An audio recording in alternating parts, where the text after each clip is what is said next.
At the dawn of the 19th century, nearly 3 out of every 4 people on Earth lived in some form of bondage.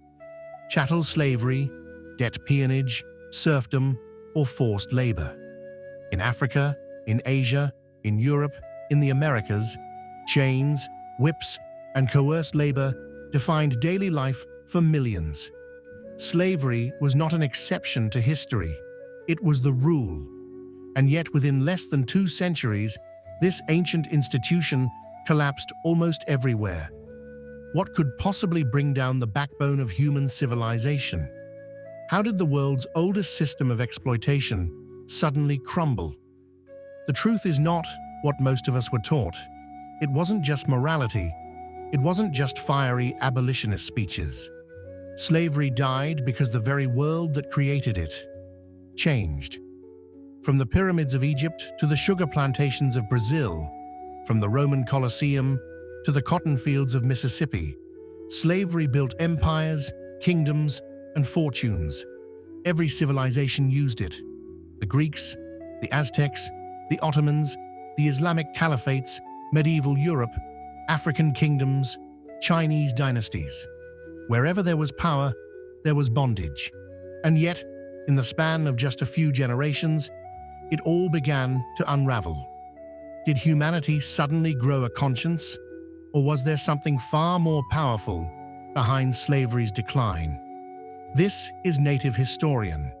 Here, we tell the hidden stories, the untold truths, the history they don't always put in the textbooks. If you want to understand the world we live in, make sure you stay with us until the end. Because the reasons slavery died may surprise you. For thousands of years, slavery was more than labor. It was identity. People were born into it, conquered into it, traded into it. In ancient Mesopotamia, slaves dug canals. In Greece, they served as teachers, soldiers, and workers. Rome enslaved millions, whole nations crushed under the weight of empire. In West Africa, slavery was woven into political power and trade. In India, debt bondage tied families for generations. In the Islamic world, slaves were not only laborers, but also soldiers, concubines, and administrators. The Ottoman Empire fielded elite armies of enslaved men. In the Americas, indigenous peoples were captured long before Europeans arrived, while across Mesoamerica, Aztec society thrived on the labor of war captives. Everywhere, the enslaved resisted. Spartacus and his rebellion in Rome. Marooned communities in the Americas who escaped and built free societies in the mountains and jungles. Slave revolts across the Islamic world, such as the Zanj uprising in Iraq. Resistance was constant, yet resistance alone could not end slavery. Empires were too strong. But over centuries, these rebellions planted a seed. The enslaved would never stop fighting back. And here lies the first crack in slavery's armor. It was never stable. It was always costly to maintain. Chains break, guards tire, people run, people fight, and with every rebellion, the price of slavery rose higher. But resistance was only part of the story. Something much larger was coming. The Industrial Revolution, a hurricane of invention, steam, coal, and machines that transformed the world. For centuries, slave-picked cotton, sugar, and tobacco had been the most profitable goods in the world. Plantations made kings rich and nations powerful. But the factory changed everything. Suddenly, machines could produce at speeds human hands never could. Railroads, steelworks, textile mills, they needed workers, yes, but not enslaved ones. They needed wage labor, mobile labor, educated labor. A man in chains could swing a hoe, but he couldn't operate a steam engine.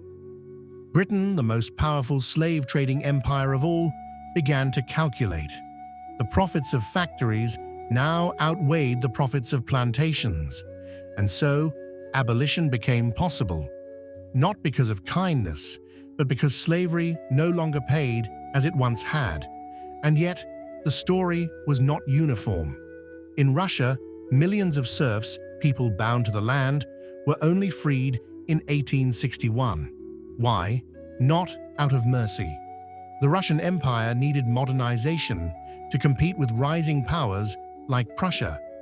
A medieval labor system was a weakness in a modern age of rifles, trains, and telegraphs. In the Americas, the Haitian Revolution showed the world the power of the enslaved. Enslaved Africans rose up, defeated Napoleon's armies, and declared a free Black Republic. The ripple was global. Suddenly, every enslaver trembled. If Haiti could do it, what about Jamaica? What about Cuba? What about the American South? But even then, empires clung to slavery as long as they could. The United States fought a bloody civil war before emancipation. Brazil, one of the richest slave economies in the world, held on until 1888, the very last nation in the Americas to abolish slavery. Across the Islamic world and Africa, abolition was even slower. In Oman, Saudi Arabia, and the Ottoman Empire, slavery persisted well into the 20th century. Colonial powers outlawed it on paper, but often turned a blind eye when it suited their interests.